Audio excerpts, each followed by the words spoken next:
Okay.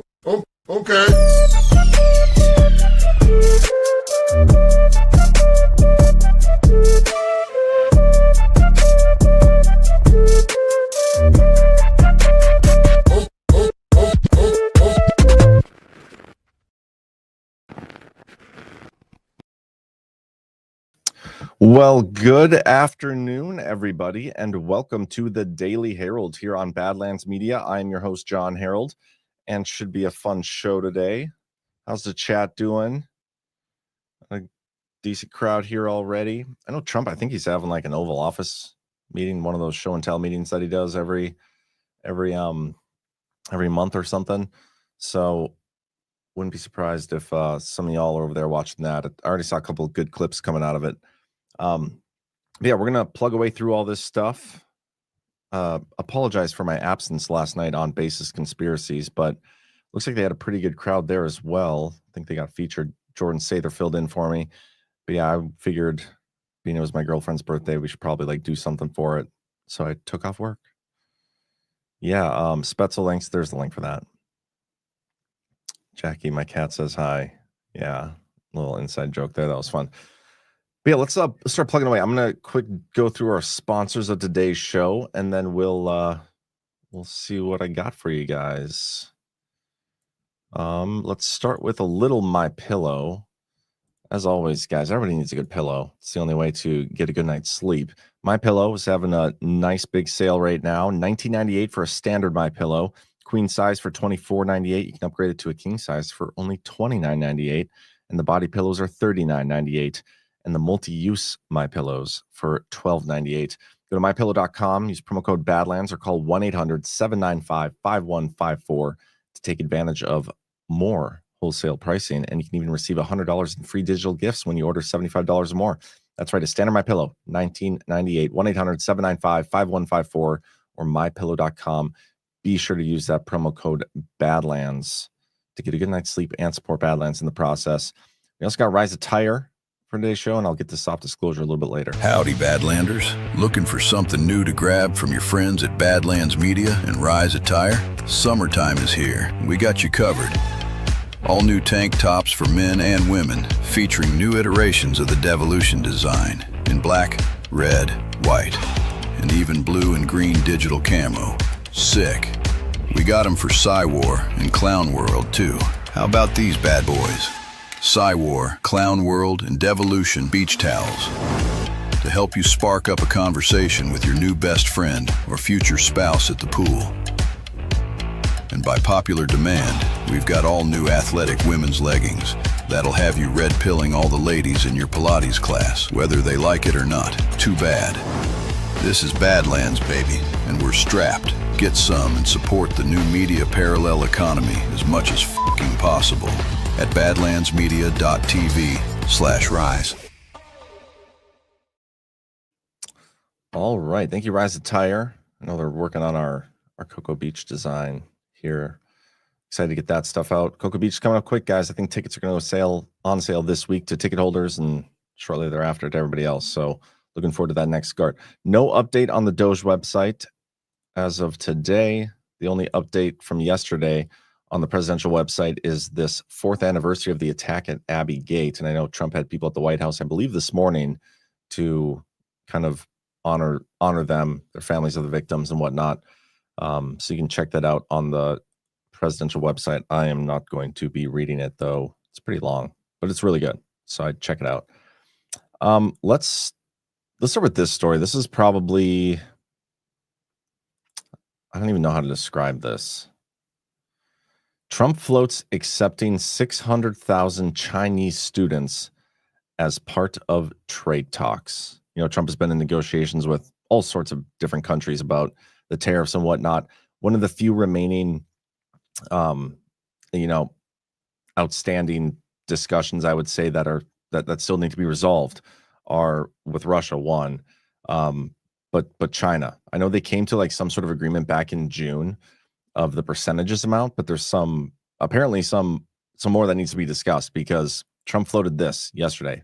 He told reporters at the White House that the United States is prepared to accept as many as 600,000 Chinese students as part of his trade talks with Beijing. I have the clip here. China, because President Xi would like me to come to China. It's a very important relationship. As you know, we're taking a lot of money in from China because of the tariffs and different things. And it's a very important relationship. We're going to get along good with China. I hear so many stories about we're not going to allow their students, or we're going to allow their students to come in. We're going to allow, it's very important, 600,000 students. It's very important. But we're going to get along with China. But it's a different relationship that we have now with China. It's a much better relationship economically than it was before. With Biden, boy, what he allowed that, I mean, they just took him to the cleaners. You know, President Xi would like China. I hear so many stories about we're not going to 600,000 students. I want to play that part again. the tariffs and different things. And it's a very important relationship. We're going to get along good with China. I hear so many stories about we're not going to allow their students, or we're going to allow their students to come in. We're going to allow, it's very important, 600,000 students.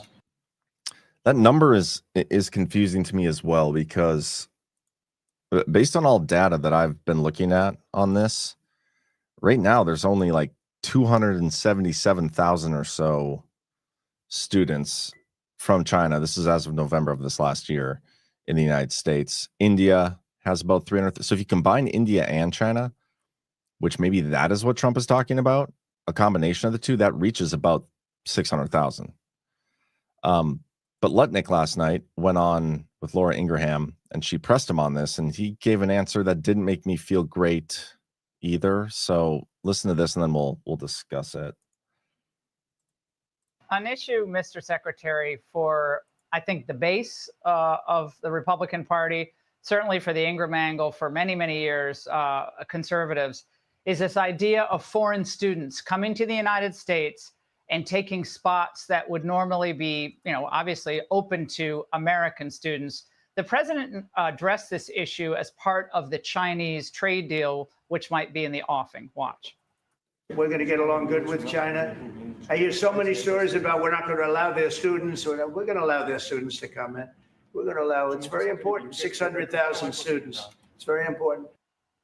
Mr. Secretary, with all due respect, how is allowing 600,000 students from the communist country of China putting America first? Well, the president's point of view is that what would happen if you didn't have those 600,000 students is that you'd empty them from the top. All the students would go up to better schools, and the bottom 15% of universities and colleges would go out of business in America. So his view is he's taking a rational economic view, which is classic Donald Trump, looking at higher education and saying, but why are you until helping we Harvard? modify that. I don't like that answer. Like the way he described that is, it's one, it's like in defense of the university system, which needs to be completely reformed, if not abolished altogether. The whole entire thing is broken. But the excuse just given there is like, you know, Trump's thought process here is if we take the 600,000 students from the top, which, I mean, are we only importing people to go to the top universities? Is that all they're doing? We move them from the top, everybody else moves up, and then it's empty at the bottom. So those other shitty colleges or something are going to go out of business. Like, one, who cares? But two, like, why are we caring about importing foreign students? I don't like this at all. If I'm just being totally honest, I don't like it. The number still just seems too high. It would be an additional 300,000 students each year. And I know the United States is like currently going through and reviewing visas for a lot of these foreign countries. The potential influx also comes as the Trump admin cracks down on student visas, including for Chinese students who the State Department and Department of Homeland Security say have been accused of taking advantage of the U.S. student visa program. How many of these foreign students are spies, by the way? That's something that we have. I've talked before in my devolution series. I think it was my part 2. Yeah, when about the defector from China, Dong Jingwei. Dong told DI debriefers that at least a third of Chinese students attending U.S. universities are PLA assets or part of the 1,000 Talents Plan. Colleges and universities in the United States are still a popular study destination for Chinese students, with over 372,000 choosing to take courses there in the 2019-2020 academic year. Maybe it's gone down since then. But there are a total of, as of fall of 2023, according to Google AI or whatever this is, there's a total of 18.1 million students enrolled in degree granting post-secondary institutions. And so 600,000 out of that, what percentage is that? 3%? Is that right? Is my math right there?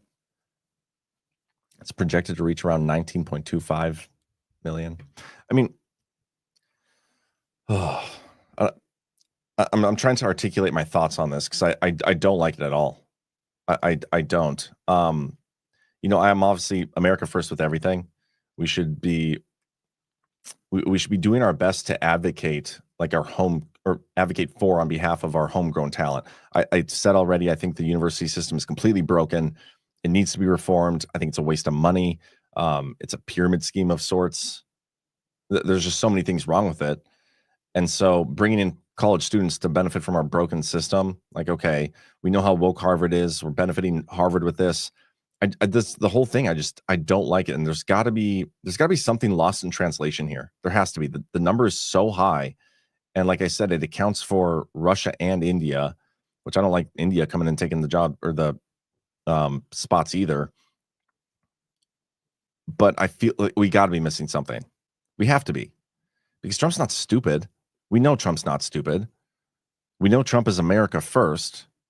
So what part of this equation are we missing that he's just like so flippantly throwing out the 600K? Yeah, we're going to allow the 600K students in here, whatever. And then such a bad excuse from Howard Lutnick. I can't believe he said this, because there's no way this is the actual thought process. Let me play that one more time. The president's point of view is that what would happen if you didn't have those 600,000 students is that you'd empty them from the top. All the students would go up to better schools, and the bottom 15% of universities and colleges would go out of business in America. So his view is he's taking a rational economic view, which is classic Donald Trump, looking at higher education and saying, But why are you until helping we Harvard? modify that. I just don't get it. Spetzel says lower number of college students equals more competition for those students equals lower education cost. Yeah, that's another one too. Would you rather have enslaved only Americans than that? No, like I think let's not bring in any of these foreign students. Let's reform and fix our education system. And so not going to college is like enslaving you. Like there's got to be a way we can fix that. And the way Trump has talked about it, he was going to fix that. And you know what? I actually have a post on this from a while back when we were talking about the education system on one of our shows, I think. It might take me a minute to find this because it's been a little while.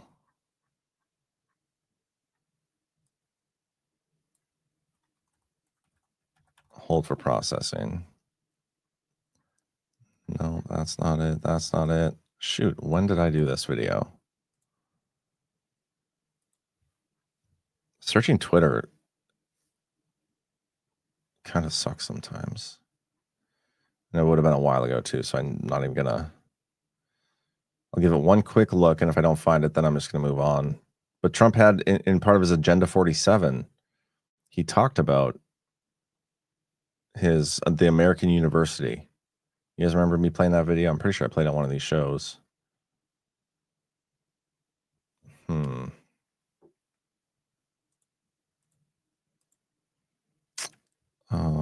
Let me do one more search quick, and then I'll move on.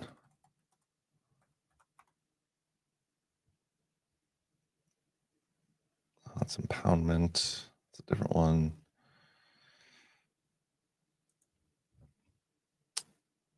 No, I feel like I don't want to give up on this. Hold for processing, guys. I'm going to figure this out. I'll show you what I'm looking at.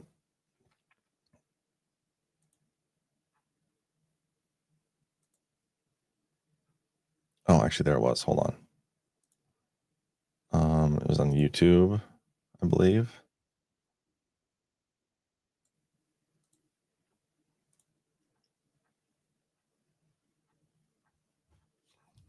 Hold on. Okay, agenda 47 here, agenda 47 there. Okay, it's going to be one of these.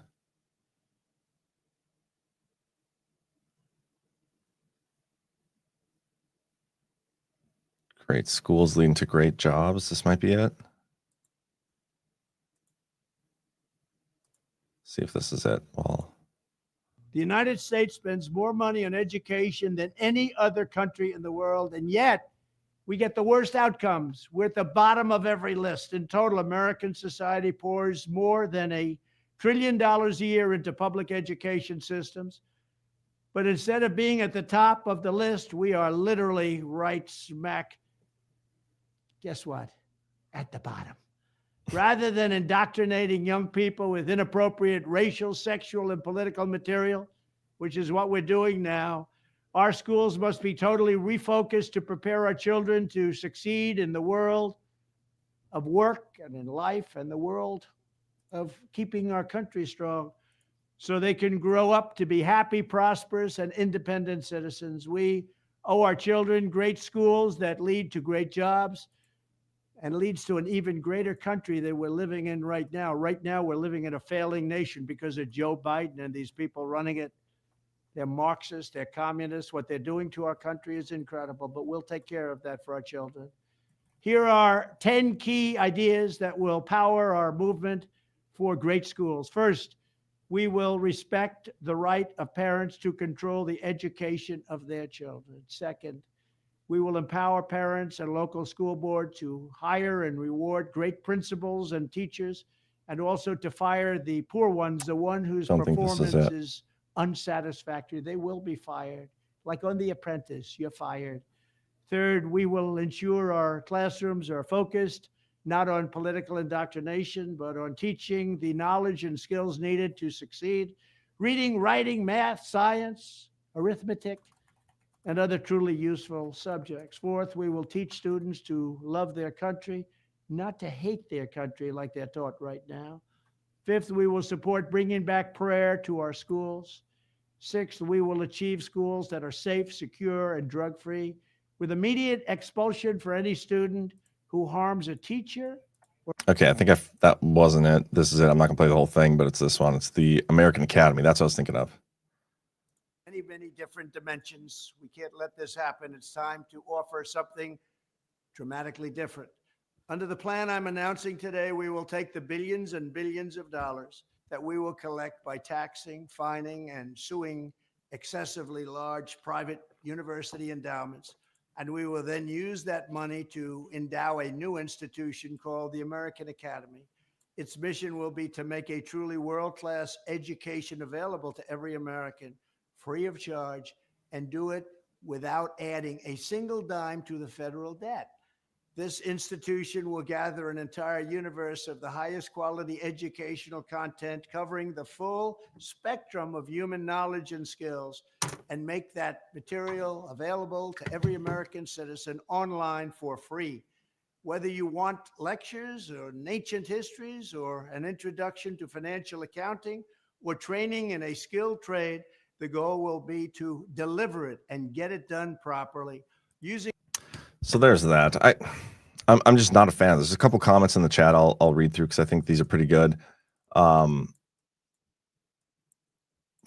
Ray Leia for $1 says he is drawing attention to the number of international students that people are aware. Awareness is the first step, then something can be done, and you get the feel of what people will want. I mean, he's definitely drawn attention to it. It does kind of remind me of the whole H-1B visa issue back before Trump was even in office, with Elon Musk and everybody taking a side. And that was essentially the issue in which Vivek was kind of forced out of the Doge team. Like, people were super pissed at his take on that. And it's hard to imagine an America First, anybody advocating for bringing in 600,000 foreign students unless there's like some major America First benefit to it, which I'm not seeing here. And so that's why I'm saying, like, I wonder if there's a part of the equation that we have not been made aware of. Maybe you're right. Maybe he just wants to spark awareness of it. I don't know. Black Hat Destroyer says maybe those 600K are Chinese anti-CCP dissenters which has been an ongoing thing for many years, and people seem to forget this fact. Just a possibility for everyone to think about. Yeah, that's definitely possible, but that's a large number for us to be aware of Chinese dissenters. You know what I mean? And it sounds like this is something to do with the trade deal being proposed. And these people are clearly, like, a majority of these people are going to be spies. That's the thing. China's not going to agree to send their students to the United States unless there's something they get in return. How often do we see them, like, trying to steal our, technology or whatever? Like, you can't trust these people. You just can't. I don't know. I'm not convinced. This is definitely not fitting in with my personal America First principles. But we'll see. I'm going to kind of, like, I'm not going to freak out. I'm going to give it some time and see what else comes on the back of this and see if there was anything lost in translation. As it stands, I'm not happy about this. I'm almost positive there's got to be something we're not getting the full story of. Relea also said, just like he drew attention to the trade and the U.S. customer base abuse with tariffs, it's awareness. Draw the eye. Yes, draw the eye. Love it. What is actually going to be done here is where I'm curious. And then 12 Indie Boy says, what are your thoughts about the DoD changing to the Department of War? Could we see funding change just because of the name change? It's also a catchy name, Department of War. Intel removed from Department of War in November of 2024, fake election day. I actually love the change to the Department of War. I think Trump said he wanted to do that before. And when was the Department of War changed in the first place? Because I think I looked this up back in the day. It was an interesting. It was actually the National Security Act of 1947, which changed it to the Department of Defense. And there may be something to that, because this act, the 1947 Act, is kind of the authority he used to implement something like devolution. It's in my Part 13. And so maybe them reverting back is like, hey, we're reverting back now. Could be a little signal there. It's interesting. Definitely interesting. But yeah, if you guys have any thoughts on this, like, let me know on Twitter or whatever. Prick says, John, Google strikes again. Codex 9/11 on my phone says it refers to a 9/11 conspiracy theory. Of course, it's conspiracy theory. First Amendment, Mike, draw the eye must be the play. Maybe.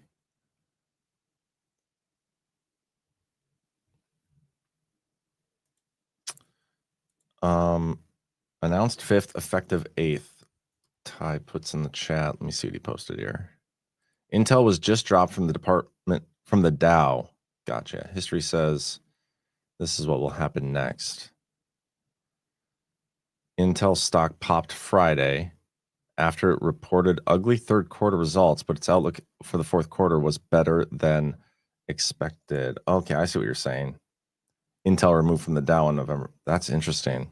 Intel is now a company, which, by the way,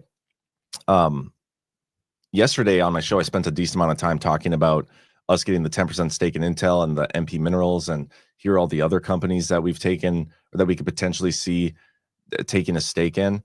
Well, this morning, Howard Lutnick was on with Squawk Box or whatever, CNBC, and he had some interesting comments about exactly this. And I want to talk about it. Here's a story. Trump Pentagon weighing equity stakes in defense contractors like Lockheed, says Lutnick. I theorized yesterday, like, hey, this is just the beginning. How many other companies have we given money to, or do we give money to that benefit from the United States tax dollars? How many other companies could they be looking to get a stake in? And this is what he said. Intel deal was a great example. The Biden administration gave, GAVE, gave Intel, an American company, $11 billion grant in exchange for nothing to help them build semiconductors in America, which would be a really good thing. But why would you have, talk about corporate welfare. So Donald Trump sits in the room with me and Lip-Bu, the CEO of Intel, and says, come on, we've got to make it fair for America. And we agree. We get 10% of the company, which brilliantly equals $11 billion. Why shouldn't the U.S. government say, you know what, we use Palantir services, we would like a piece of Palantir. We use Boeing services, we would like a piece of Boeing. There are a lot of businesses that do business with the U.S. government that benefit by doing business with the U.S. government. I guess the question is, where's the line? Oh, there's a monstrous discussion about defense. I mean, Lockheed Martin makes 97% of their revenue from the U.S. government. They are basically an arm of the U.S. government. They make exquisite munitions. I mean, amazing things that can knock a missile out of the air when it's coming towards you. But what's the economics of that? I'm going to leave that to my Secretary of Defense and the Deputy Secretary of Defense. These guys are on it and they're thinking about it. But I tell you what, there's a lot of talking that needs to be had about how do we finance our munitions acquisitions. I think a lot of that is talking. And now you have the right people in the jobs and Donald Trump at the head thinking about what is the right way to do it. I tell you, the way it has been done has been a giveaway. I mean, this is such an interesting concept, and I think we're going to be spending a lot of time on this in the next few months, next year, maybe. Who knows how long? But we're going to start to see a whole bunch of companies like military contractors and these chips manufacturers, things that Trump has definitely broadened the definition and the scope of what it means to like contribute to our national security, and I think it's a good thing. But we're going to see him essentially federalizing or bringing under the control of the DOD or whatever, the United States government, portions of a lot of these public companies. And while I see the benefit of it, we're going to see a lot of pushback on that as well.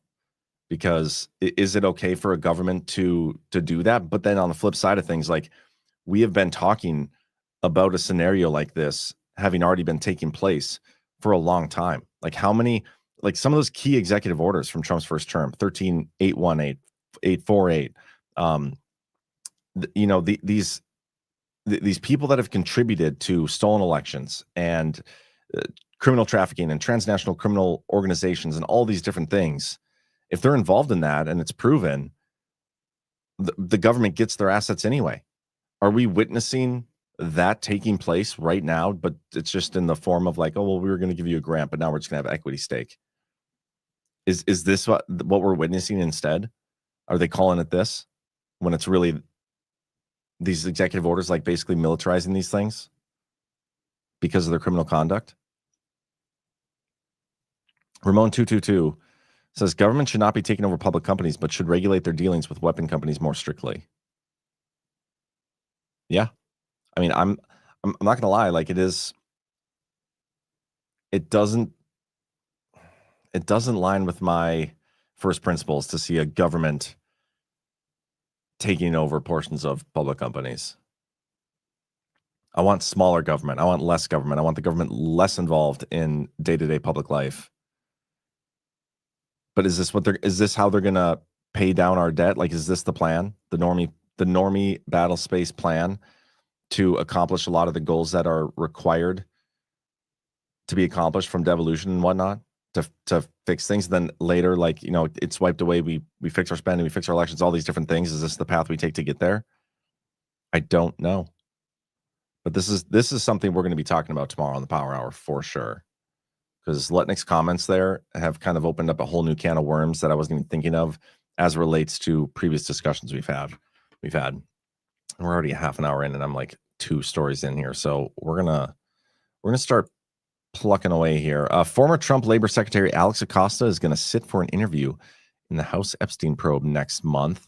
House Oversight Committee Chairman James Comer on Monday announced that former Labor Secretary Alex Acosta is going to sit for a transcribed interview next month as part of his committee's probe into the late disgraced financier Jeffrey Epstein. He served as President Trump's first Secretary of Labor in 2017 to 2019.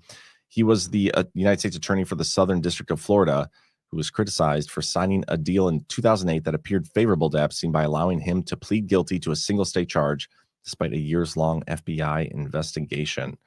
They're also getting written responses from, except formal written declarations from Attorneys General Alberto Gonzalez, Eric Holder and Jeff Sessions under penalty of prosecution for false statements stating they possess no information about the Epstein or Ghislaine Maxwell cases. And they're also getting documents from the estate of Jeffrey Epstein. So we could potentially get some disclosure. I don't think it's going to be the disclosure that we want. We've talked about this many times, so I won't beat that dead horse. Real quick, guys, before we move on, I do want to get to our final sponsor.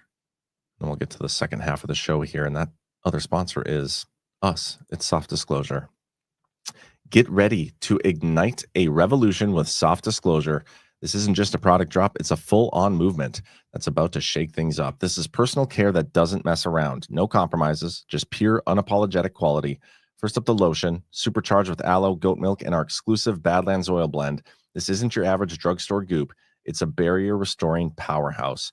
Choose unscented when you want clean and simple, or vanilla citrus when you want to smell like you actually give a damn.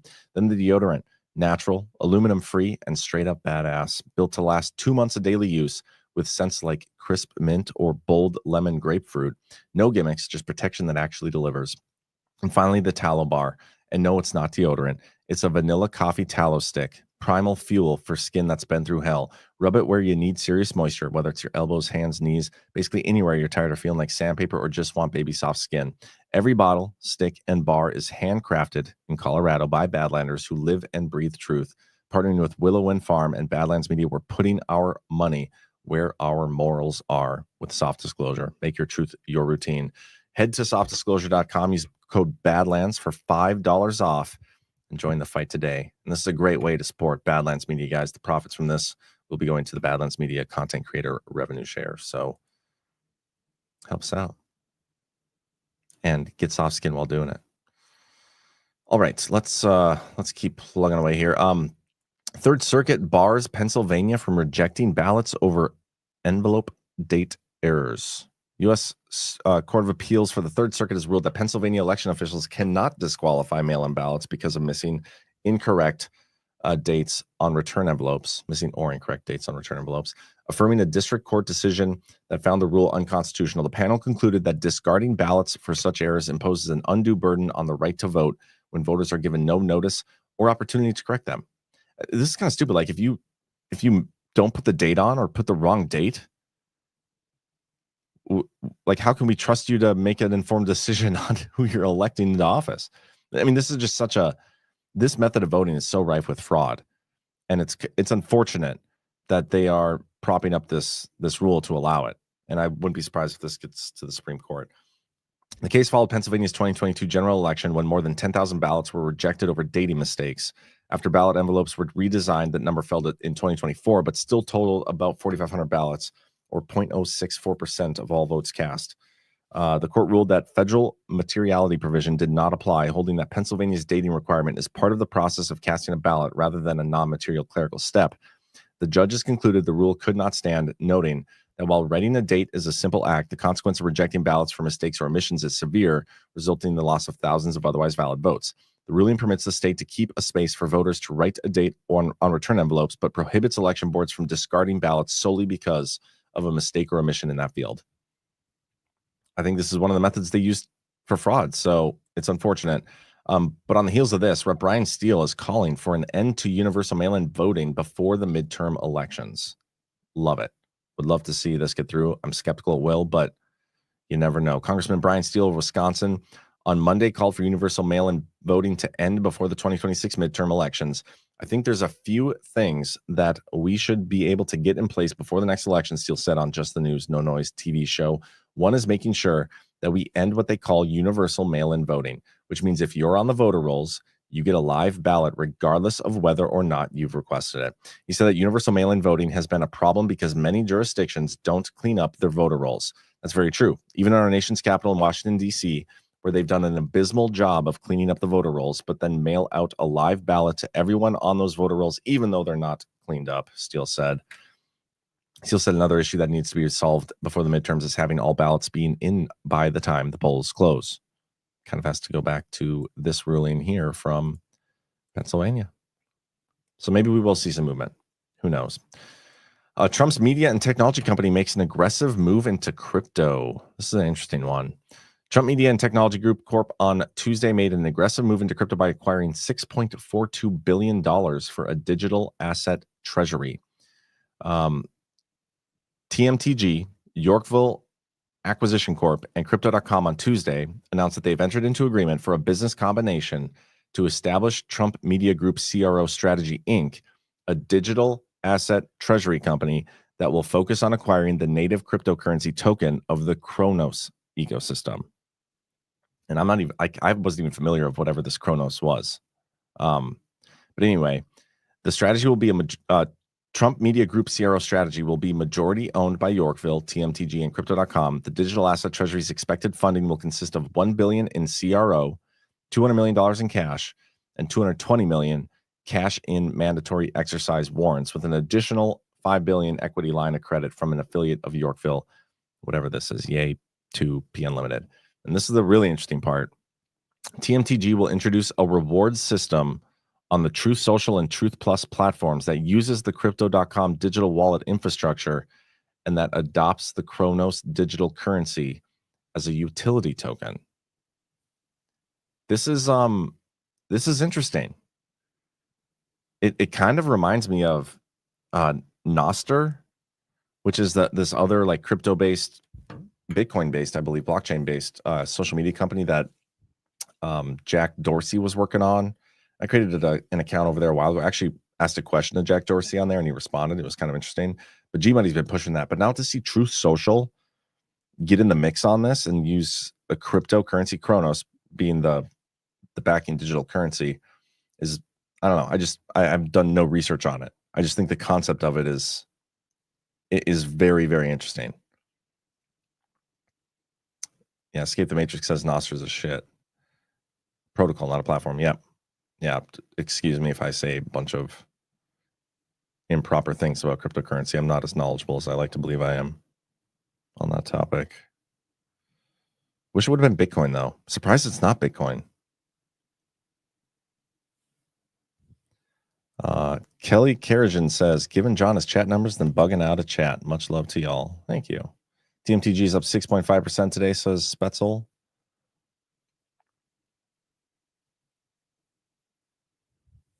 Yeah. So we'll see. Escape the Matrix got you, John. Can't be censored on Nostr. Yeah. No, you can like do lightning transactions over there. You can just like donate somebody a sat or whatever. Super interesting concept. I'm curious to see how quickly this rolls out. And actually, I'm gonna look up Kronos. See what it's even at. Oh, it's fairly cheap. 20 cents on coin market cap. Is this the right one? It must be.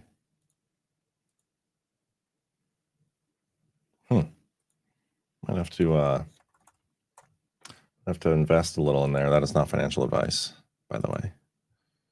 But if that does go through and is successful, which many things Trump touches is, I would not be surprised if that price goes up in the near future. Anyway, let's keep plugging away here. Where am I? Okay, yeah, I'm on this story. Judge orders Fani Willis to provide info on searches for Trump-related records, according to Judicial Watch. Judicial Watch announced on Monday that a Georgia judge last week ordered Fulton County District Attorney Fani Willis to provide additional information in her search for records related to her prosecution of President Donald Trump. The order was part of Judicial Watch's 2024 lawsuit that it filed after Willis denied having any records related to the Watchdog's Georgia Open Records Act request for communications with Jack Smith's office and the January 6th committee. It later admitted that it found a bunch of records after its fifth search of the office and was ordered to supply over 212 pages of records. The judge noted in last week's order that Willis's recent affidavit regarding her office's search for the Trump-related records did not include information on whether the devices owned by former Fulton County Special Prosecutor Nathan Wade or Chief Investigator Michael Hill were searched for the records. The judge instructed Willis to clarify whether Wade's devices were searched and to search the devices if they were not. The judge also directed Willis to provide the search protocols used on Hill's and Wade's devices. And Tom Fitton says she can't be trusted. Yes, that's true. But that is still ongoing, guys. We're going to see justice for that too. At some point, like every one of these cases that was against Trump is in for a world of hurt. And I'm excited to see some resolution on some of these things. President Trump has removed Federal Reserve Governor over false statements. Removed Lisa Cook from her position on the Board of Governors at the Federal Reserve, citing sufficient cause for immediate removal. I actually have the letter right here. Dear Governor Cook, pursuant to my authority under Article 2 of the Constitution, blah, blah, blah, you're hereby removed effective immediately. The Federal Reserve Act provides that you may be removed at my discretion for cause. I've determined that there is sufficient cause to remove you from your position. As set forth in the criminal referral dated August 15, 2025, from William J. Pulte, Director of the Federal Housing Finance Agency, Attorney General, there is sufficient reason to believe you may have made false statements on one or more mortgage agreements. For example, as detailed in the criminal referral, you signed one document attesting that a property in Michigan would be your primary residence for the next year. 2 weeks later, you signed another document for a property in Georgia stating that it would be your primary residence for the next year. It is inconceivable that you were not aware of your first commitment when making the second. It is impossible that you intended to honor both. And so, yeah, I think she's going to challenge this, though. I'm almost positive she's going to challenge it. Does it say in here? No, it doesn't. I could have swore I saw something that she's going to like fight back on this. Maybe I have it in one of my open tabs. We'll see if I get to it. It's not a nothing burger, but it's not like a super newsworthy story either. Trump has always done this. Trump administration partners with states to advance mega agenda. He's getting involved. The states are good with it. Like he's trying to focus on priorities of election integrity, redistricting, education, energy. He's working with the Republican, states. No surprise. This is kind of like something you'd expect to see from Trump. He does this all the time. I'm wondering if this is what he's saying when he said, like, I'm going to take the charge on fixing our elections. Is he just going into these states and like his administration is meeting with the state legislatures and advancing his agenda, putting pressure on people, holdouts, who knows, helping with votes? Maybe it's stuff they're already doing already. I still want to see something more tangible when it comes to fixing our elections. The story we covered earlier about the voting is one, but it hasn't even been put forth yet by Rep. Steele. So we'll see what Trump actually does on this. A couple other Truth Social posts. I thought this was interesting. As the president of the United States, I will stand up to countries that attack our incredible American tech companies. Digital taxes, digital services legislation, and digital markets regulations are all designed to harm or discriminate against American technology.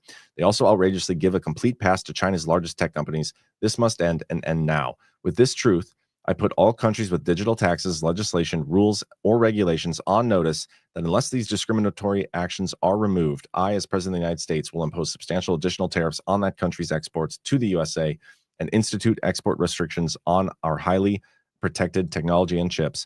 America and American technology companies are neither the piggy bank nor the doormat of the world any longer. Show respect to America and our amazing tech companies, or consider the consequences. Thank you for your attention to this matter. Donald J. Trump, President of the United States of America. He's governing via Truth Social post, and I love that. And then he follows it up with this. Cracker Barrel should go back to the old logo, admit a mistake based on customer response, which is the ultimate poll, and manage the company better than ever before. They've got $1 billion worth of free publicity if they play their cards right. Very tricky to do, but a great opportunity. Have a major news conference today. Make Cracker Barrel a winner again. Remember, in just a short period of time, I made the United States of America the hottest country in the world. 1 year ago, it was dead. Good luck. So he's getting in on that Cracker Barrel game, and I love it. Yeah, maybe this is a story I was thinking of.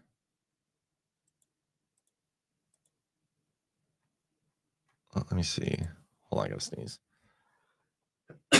Excuse me. She said, okay, so Trump fired her. She said she will not resign. She hired a high-profile attorney, Abe Lowell, to challenge her purported termination.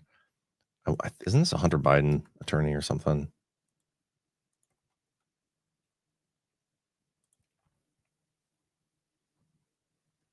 Yeah, Abe Lowell, or Alba, I don't know how to say his first name, but has represented Kushner, Bob Menendez, Ivanka Trump, Hunter Biden. So it's a Trump and Biden attorney. Notable. Crapper Barrel is getting hit hard. Yep. What happened to today's Badlands Daily? I know there was one. Should be on our website still. Trump is our cultural warrior. Totally agree. Bless you. Thank you. Yeah, I'm pretty sure Badlands Daily is still on the website.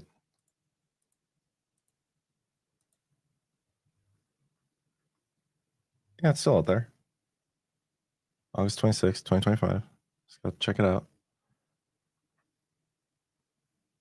Okay, let's keep plugging away. I already talked about this story. We're going to talk about it Wednesday again, but Trump Pentagon weighing equity stake in defense contractors.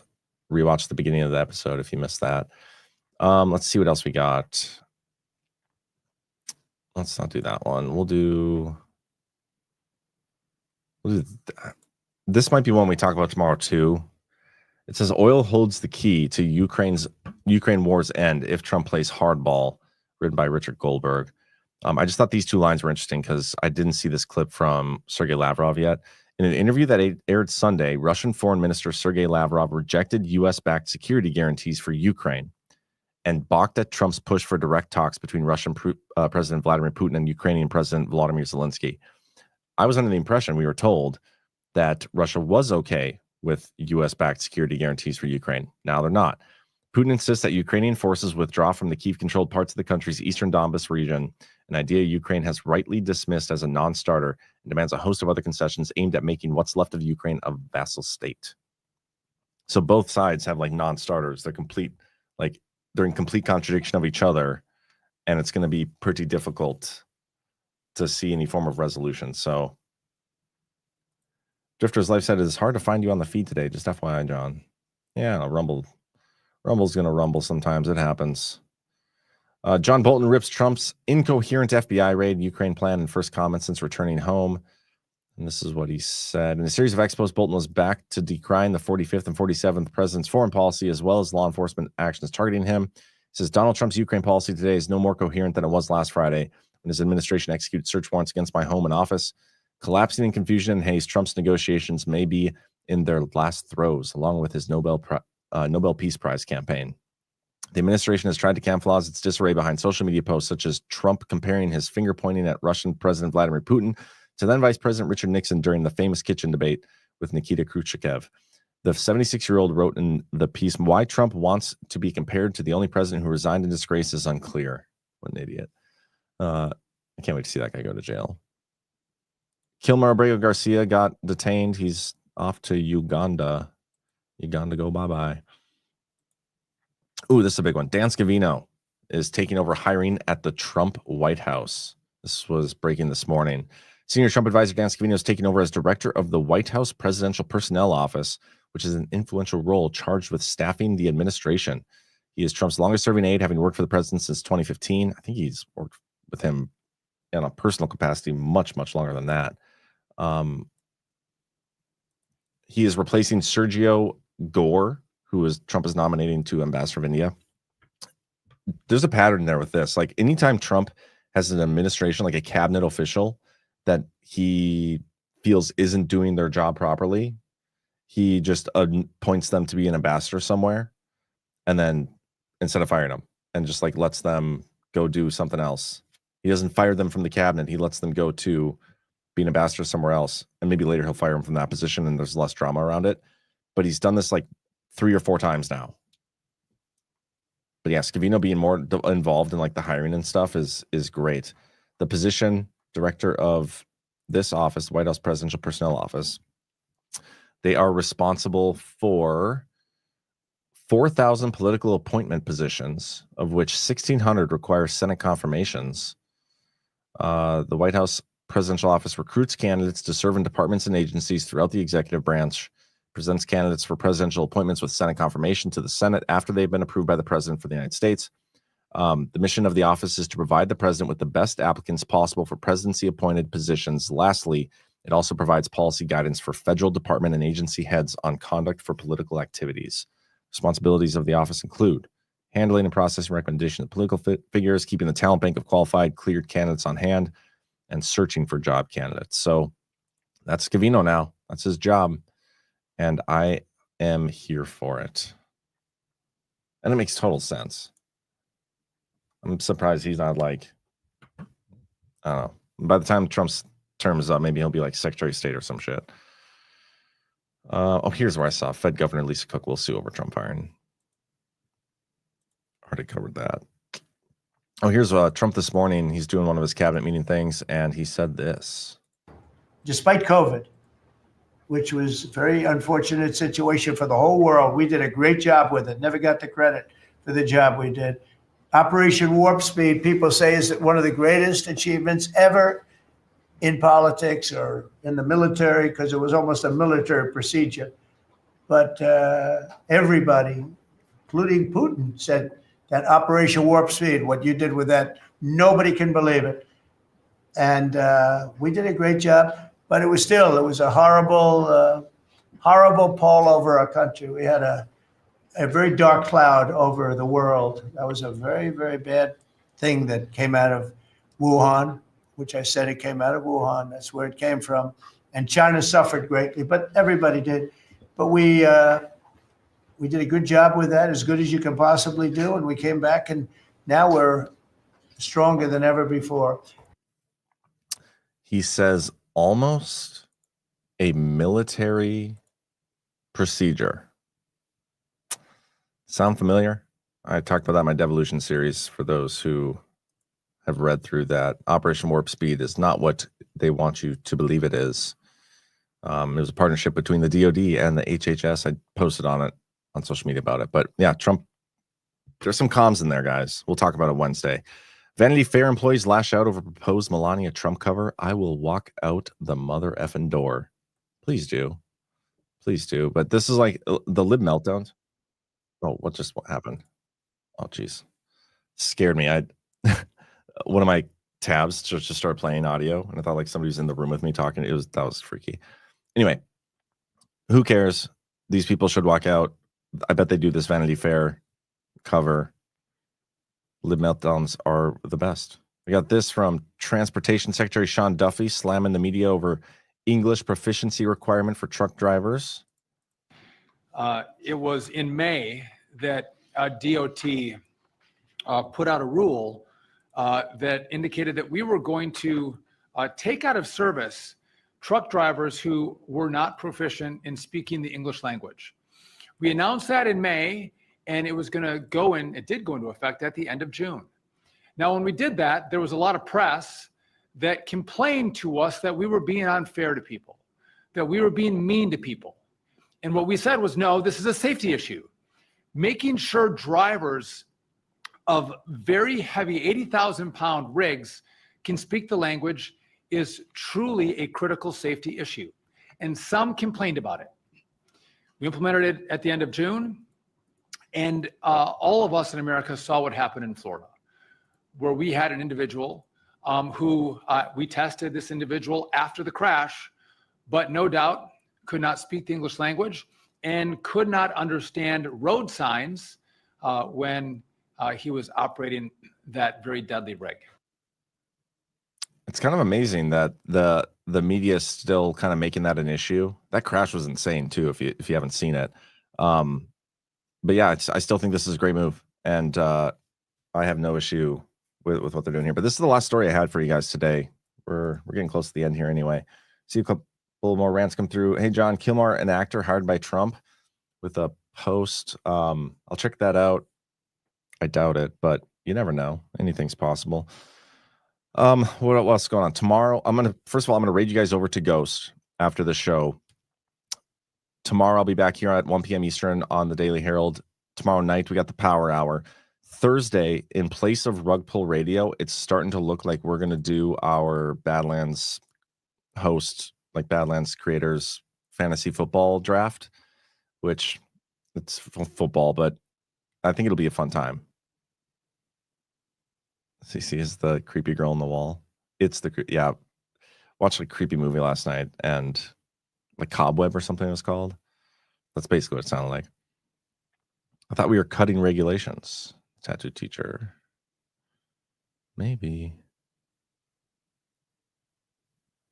Excuse me, instead of well, okay, so Rug Pull Radio, G Money is going on vacation again. So he's the one who's like, hey, I'm not going to be here this week. And so instead of letting that time slot go empty, we're going to do our fantasy football draft.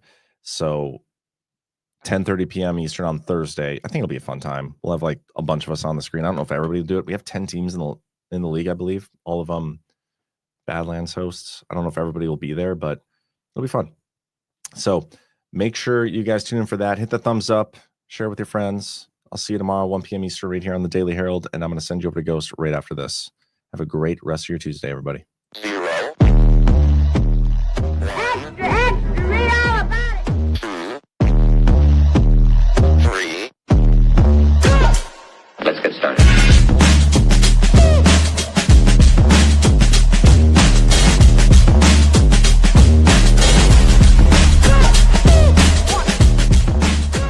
That's what she said. Oh, that's real good. Why they stopping me? Stopping me.